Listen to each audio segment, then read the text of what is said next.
Hello, नमस्ते, good morning students. आज हम आकलन के प्रकार का अध्ययन करेंगे। आकलन किसे कहते हैं और जो आकलन के 3 प्रकार थे उनका हम पिछली वीडियो में अध्ययन कर चुके हैं। अधिगम के लिए आकलन, अधिगम का आकलन और अधिगम के रूप में आकलन, इनका हम अध्ययन कर चुके हैं। फिर भी मैं एक बार आपको आकलन की जो परिभाषा है, मतलब अर्थ इसका बताती हूँ। हम जो वर्ष भर एक टीचर जो बच्चे का साल भर जो डेटा कलेक्ट करता रहता है, बच्चे को देखता रहता है कि वो क्या कर रहा है, उसने कितना सीखा है या नहीं है, तो उसे कहते हैं आकलन। मतलब बच्चे के बारे में पूरी जानकारी रखना, उसके सैद्धांतिक पक्ष की और व्यवहारिक पक्ष की, बच्चे की पूरी जानकारी रखना कि बच्चा पढ़ाई में भी कैसा है और उसका आचार विचार व्यवहार कैसा है। मतलब बच्चे के बारे में पूरी जानकारी रखना, उसका पूरा निरीक्षण रखना, उसका सारे डेटा शिक्षक अपने जो माइंड में रखता है उसे कहते हैं आकलन। और आकलन सभी व्यक्ति कर सकते हैं। एक शिक्षक अपने खुद के आकलन कर सकता है कि जो मैं पढ़ा रहा हूँ मेरा पढ़ाना सही है या नहीं है, मेरी मेथड या टेक्निक सही है या नहीं है। तो टीचर भी अपना आकलन करता है और एक स्टूडेंट्स भी अपना आकलन करता रहता है कि मेरे में क्या कमी है और मुझे कहाँ सुधार की आवश्यकता है।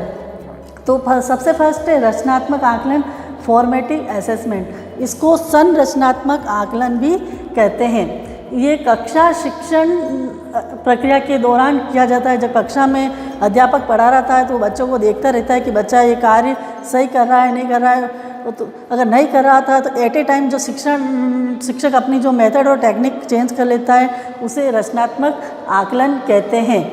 कि इसमें अध्यापक जांच करता रहता है कि विद्यार्थियों ने कितना सीखा है। अगर नहीं सीखा है तो वो अपनी मेथड और टेक्निक चेंज कर लेता है।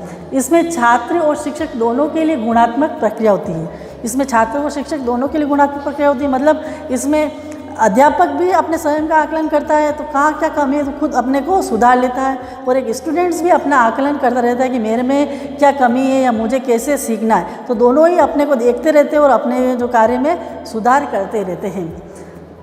थर्ड है, इसमें विद्यार्थी ये जानता है कि उसे कहाँ सुधार की आवश्यकता है। मतलब एक विद्यार्थी भी देखता रहता है और उसे पता चलता है कि मुझे कहाँ सुधार करना है। मतलब एट ए टाइम जो करेक्शन किया जाता है उसे क्या कहते हैं, रचनात्मक आकलन।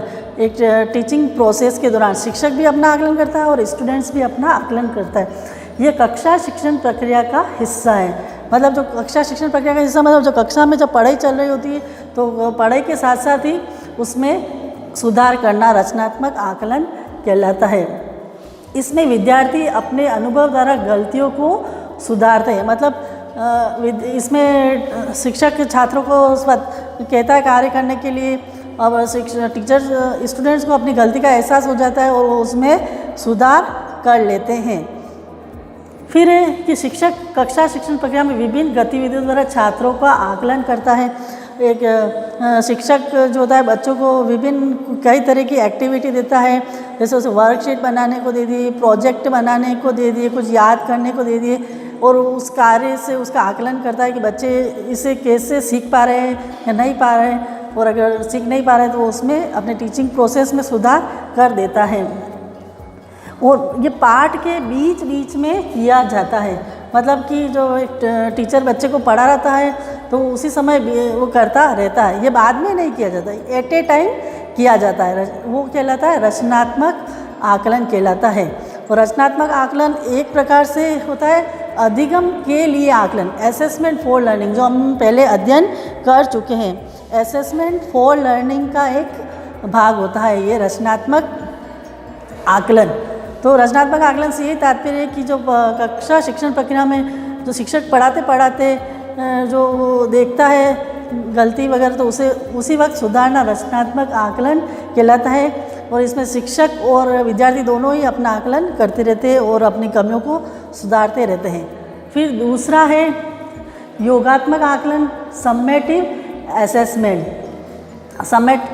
सम्मेटिव असेसमेंट इसका तात्पर्य है कि जब बच्चे ने वर्ष भर जो कार्य किया है उसको मूल्य यानी कि नंबर प्रदान करना, अंक देना, नंबर देना, ग्रेड देना, ये क्या कहलाता है, योगात्मक आकलन कहलाता है। जो हम मार्कशीट तैयार करते हैं वो होती है योगात्मक आकलन। फर्स्ट इसमें निर्धारित पाठ्यक्रम के आधार पर होता है। कि एक बच्चे का एक पाठ्यक्रम फिक्स होता है, फिर उसकी परीक्षा ली जाती है वर्ष के अंत में, और फिर उससे उसका मापन किया जाता है, फिर उसका मूल्यांकन किया जाता है। फिर निश्चित अवधि के बाद होता है, मतलब कि जो परीक्षाएं ली जाती है वो निश्चित अवधि के बाद होती रहती है, जैसे सेमेस्टर है, फर्स्ट टेस्ट, सेकंड टेस्ट, अर्धवार्षिक, वार्षिक परीक्षा है। तो इन परीक्षाओं से योगात्मक आकलन किया जाता है, और वर्ष भर की पूरी प्रक्रिया को देखना और फिर विद्यार्थी को नंबर देना। एक टीचर स्टूडेंट की वर्ष भर की सभी एक्टिविटी को देखता है, उसके शैक्षिक और शैक्षिक दोनों ही गतिविधियों को देखता है और उसे अंक प्रदान करता है। फिर छात्रों को विभिन्न प्रश्न देना, ज्ञान, अवबोध, ज्ञानोपयोग, कौशल, मतलब जब एक शिक्षक को इसके लिए क्या है, प्रश्न पत्र बनाने पड़ेंगे। तो प्रश्न पत्र में उसे विभिन्न प्रकार के जो उद्देश्य है वो वाले प्रश्न बनाने पड़ेंगे, ज्ञान के, अवबोध के, ज्ञानोपयोग के और कौशल के। तो ये वाले प्रश्न बनाएगा और बच्चे को प्रश्न पत्र देगा और उसका एग्ज़ाम लेगा और फिर उसे नंबर देगा और फिर उसका वो मूल्यांकन करेगा कि वो क्लास में कहाँ स्टैंड करता है। और फिर ये प्रश्न बनाएगा और फिर प्रश्नों के प्रकार को भी निर्धारित करेगा कि वो प्रश्न कैसे बनाएगा, वस्तुनिष्ठ बनाएगा, अति लघुतरात्मक बनाएगा, लघुतरात्मक बनाएगा, निबंधात्मक बनाएगा। तो इस प्रकार के वैसे प्रश्न बनाएगा, फिर उसका एग्ज़ाम देगा, फिर नंबर देगा और लास्ट में उसका मूल्यांकन करेगा, उसकी मार्कशीट बनाएगा और उसके दूसरे छात्रों के साथ उसकी तुलना करेगा। ये हो गया शिक्षक विभिन्न प्रकार के प्रश्न देगा। फिर छात्रों को अंत में ग्रेड या मार्क्स देना। फिर मार्कशीट बनती है तो छात्रों को ग्रेड दी जाती है, A grade, B grade, A+, B+, C। तो उनके कार्य के अनुसार छात्रों को ग्रेड दी जाती है और एक मार्कशीट प्रदान की जाती है। और फिर लास्ट में कि हमने अपने उद्देश्यों की कितनी प्राप्ति की है। फिर एक टीचर भी ये देखता है कि उसने जो क्लास में पढ़ाया है, बच्चों ने कितने मार्क्स अचीव किए हैं, तो उससे वह अपने शिक्षण कार्य में भी सुधार करता है, अपनी संपूर्ण शिक्षण अधिगम प्रक्रिया में सुधार करता है। अगर उसमें स्वयं की कई सुधार करने की गुंजाइश है स्वयं में करता है, सिलेबस में करना है या कोई भी पूरी जो करिकुलम है उसमें कहाँ सुधार की आवश्यकता है, उससे ये समेटिव आकलन से पता चलता है। फिर थर्ड है, और ये योगात्मक आकलन होता है एक प्रकार का अधिगम का आकलन। किसका है? तो अधिगम का आकलन का ये एक प्रकार है जिसका भी हम अध्ययन कर चुके हैं। फिर निदानात्मक आकलन।